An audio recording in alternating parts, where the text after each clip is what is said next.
Welcome to God's Love We Deliver Nutrition Services Department. In this video, we have a parent's guide to building balanced meals and snacks for children and adolescents. We'll talk about the benefits of offering balanced meals and snacks and what they look like. We'll look at portions of the different food groups, mix and match snack ideas, and the benefits of getting kids involved in the kitchen. Balanced meals are important for children's growth and development. They supply the nutrients needed to keep kids energized, boost brain function, and support academic performance, all while promoting lifelong healthy eating habits. This plate, originally developed by the USDA, is a map for building balanced, nutritious meals for grown-ups and kids. It includes fruits, vegetables, grains, and protein. Aim to make half of each meal and snack fruits and veggies. Fruits and vegetables provide fiber to support healthy digestion, vitamins and minerals for growth, brain health, and immunity, and carbohydrates for energy. Provide a variety of fruits and vegetables each week. Fresh, frozen, canned, dried, organic, and not organic are all nutritious and beneficial. 100% fruit juice counts too, but consider diluting it with water and offer whole fruits most of the time instead. Daily serving recommendations vary by age, but including a variety of fruits and vegetables into most meals and snacks helps ensure your child gets the nutrients they need. The reason it's important to eat a variety of fruits and vegetables is because each color means a different vitamin, mineral, or phytonutrient is present in the food, along with all the beneficial fiber. Unless recommended by your pediatrician, it's best to get the nutrition your child needs from a variety of nutritious foods instead of from vitamin supplements. Just remember, in order to get a variety of these nutrients, eat the rainbow. The other half of the plate is split between protein foods and starchy foods or grains, like rice, potatoes, bread, or pasta. When choosing grains, aim to make half of the grains you offer whole grains, which provide fiber to support healthy digestion, vitamins and minerals for growth, brain health, and immunity, complex carbohydrates for sustained energy, and healthy fats to support many body functions. Establishing whole grains in the diet can influence lifelong habits that can support healthy weight and lower the risk of many diseases like heart disease, diabetes, and some cancers later on. What is a whole grain?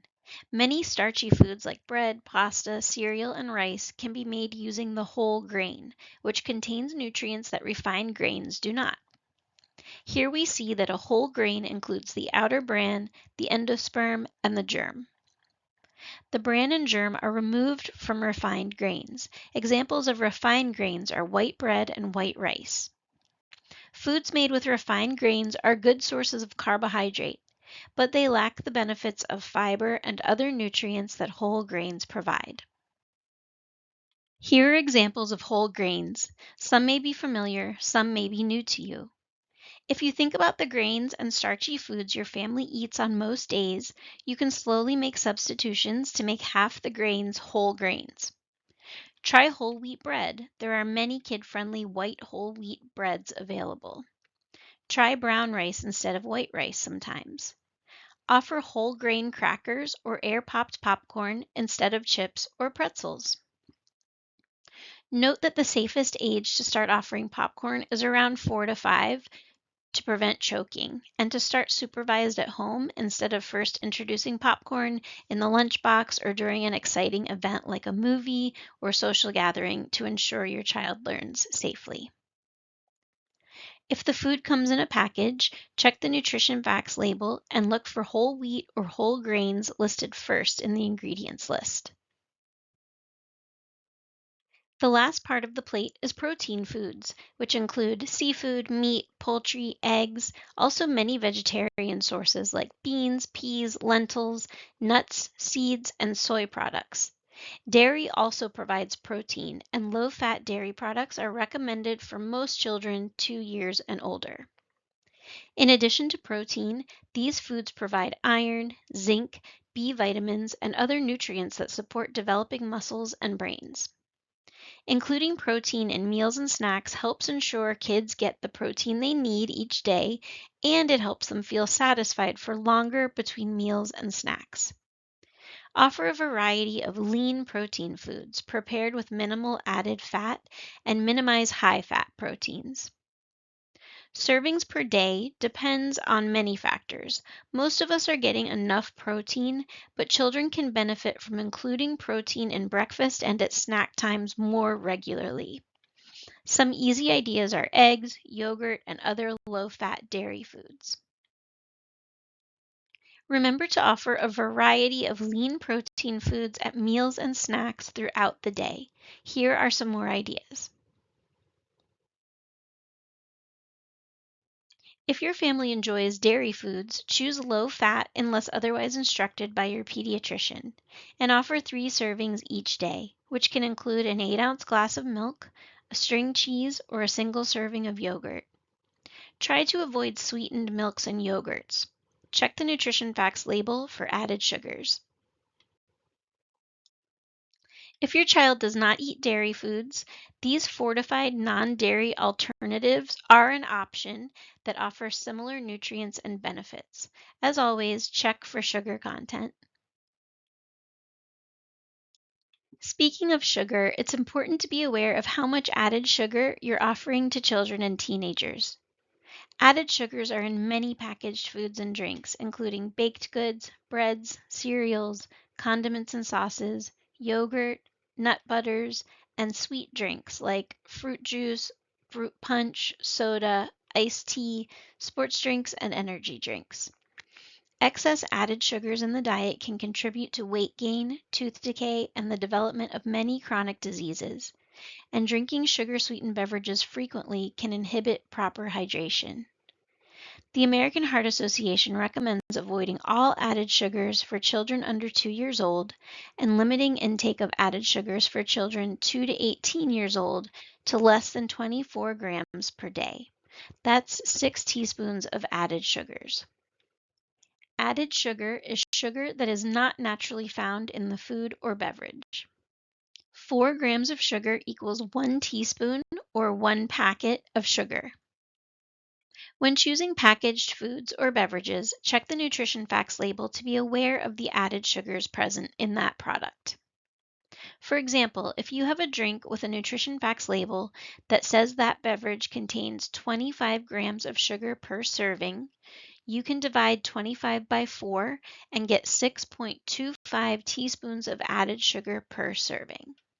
Use the same calculation for beverages and foods. What about portions? It's important to offer appropriate portions for your growing child. Here's an easy way to estimate healthy portions without using measuring cups.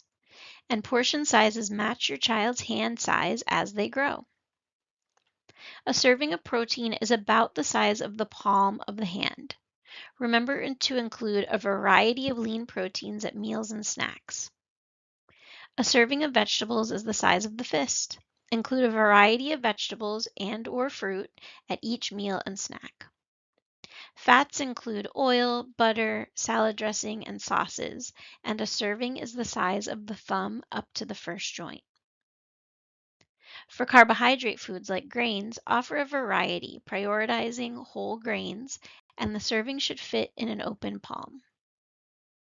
Again, these serving sizes grow with your child's hand size. Nutritious snacks between meals are important to fuel and nourish your growing child. Snacks that combine protein and fiber help growing kids feel satisfied and energized between meals. Protein supports muscle growth and helps kids feel satisfied for longer after eating.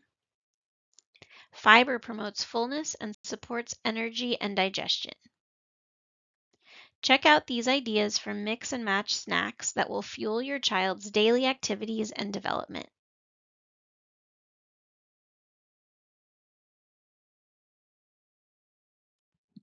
Including kids in meal prep has many benefits at mealtime and beyond. Positive mealtime habits can support lifelong nutritious eating patterns and many other skills. Including children at any age with skill appropriate meal prep can be as simple as putting napkins on the table or helping with food shopping, meal planning, or food prep and cooking. Cooking with kids is an opportunity for quality time. Kids love one on one time with their grown ups, and they learn from watching adults model healthy behaviors. It can also create positive associations with food.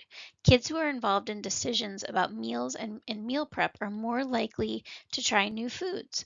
When discussing food and ingredients, avoid labeling foods as good or bad. Instead, focus on how they look, smell, feel, and sound. Is the food crunchy or soft? What color is it? It could also result in improved nutrition. Kids are more likely to eat and try new nutritious foods like vegetables, beans, and whole grains if they're familiar with them and help prepare them for meals and snacks. Explain that our bodies need lots of different foods and that some foods help us grow strong and other foods are just for fun.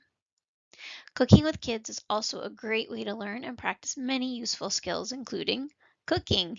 Kids will become familiar with basic cooking skills, which fosters independence and self esteem. Math. Following a recipe involves math skills, and it can be as simple as using measuring spoons. Science. Notice together what happens to ingredients at different temperatures or when mixed with other ingredients. And vocabulary. Reading recipes and discussing cooking techniques and different foods exposes children to vocabulary they may not learn in other settings. There are many kid-friendly recipes online to get you started.